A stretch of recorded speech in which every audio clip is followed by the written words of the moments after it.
Do you know what happened the day I died?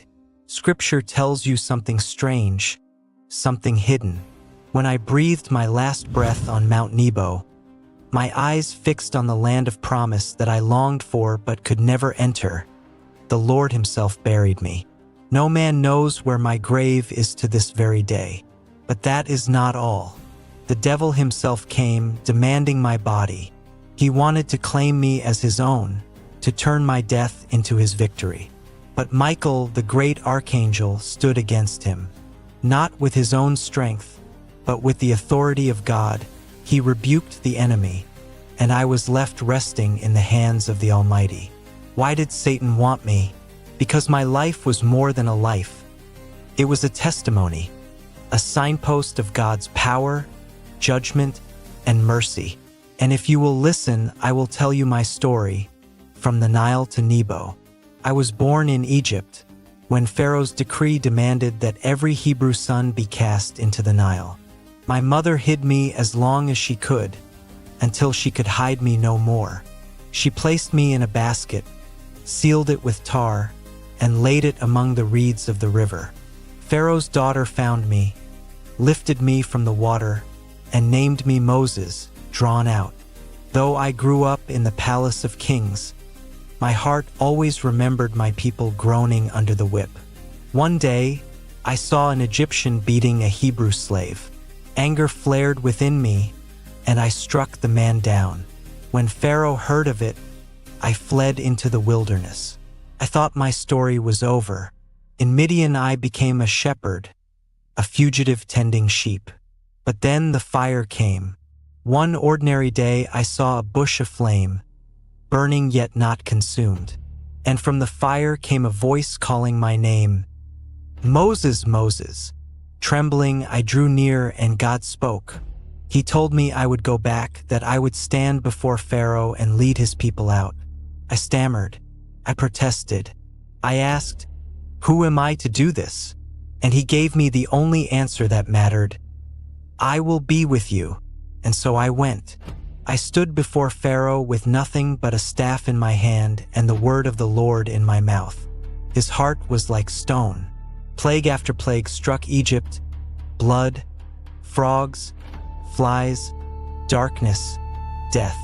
But he would not yield until the night the angel passed through the land. The blood of the Lamb marked the doors of my people, and death passed over them.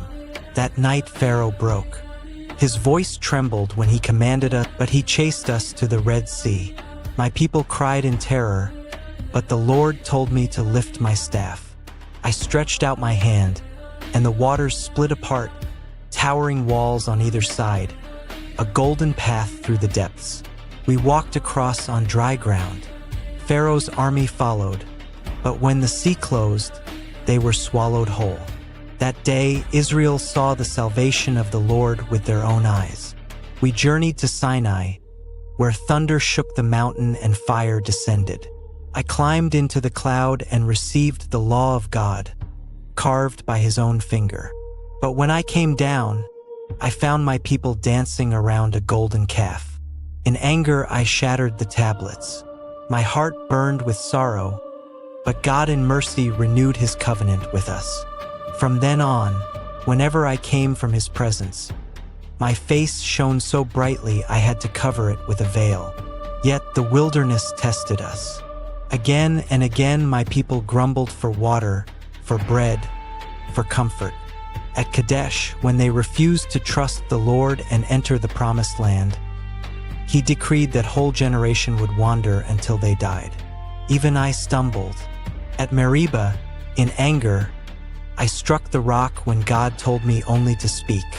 Water poured forth, but for that disobedience, the Lord said I would not set foot in Canaan. My heart ached, but his word stood firm. And so, after 40 years, I led Israel to the border of promise. From the heights of Mount Nebo, I looked out. I saw the green valleys, the flowing rivers, the inheritance God had sworn to Abraham's children. I saw it all, but I could not step in. That was where my story ended. My eyes closed on the mountain, and I was laid to rest by God himself. And yes, The devil came, reaching for my body, but heaven's messenger drove him away. My burial place remains hidden, for it was not meant to be a shrine for men, but a secret between me and my God. What can I tell you of my life? I was a prince, and I became a fugitive. I was a shepherd, and I became a prophet. I lifted a staff, and seas obeyed. I lifted my voice, and nations trembled. I lifted my hands in prayer, and armies prevailed. Yet I was also a man who doubted, who stumbled, who longed for what I could not reach. But my story is not about me. It is about the God who delivers, the God who raises up the weak, who parts seas, who speaks through fire, who gives his law to guide a murderer, a wanderer, to deliver a nation,